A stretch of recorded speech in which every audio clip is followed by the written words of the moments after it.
सिंध ताश मुआहिदा है, ये पाकिस्तान और भारत के कंट्रोल में ही नहीं है। इसमें चाइना, अमेरिका, यूरोपीय यूनियन, यूएनओ, ये सब के सब इंटरफेयर कर सकते हैं। और फिर मैंने आपको फैक्ट्स के साथ ये बताया था कि चाइना किस तरह से सिंध ताश मुआहिदे को इफेक्ट कर सकता है।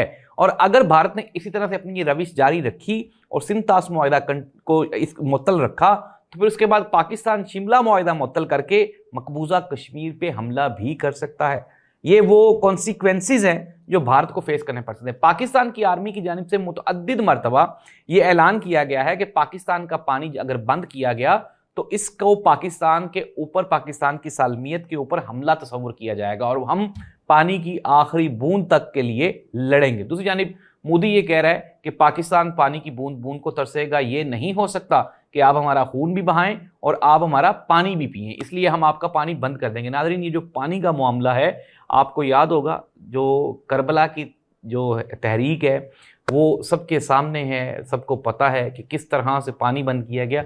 तो Modi is also just like उसी टाइप पे ही चल रहे और यजीदियत को फॉलो कर रहे और पाकिस्तानियों का पानी बंद करने का प्लान कर रहे।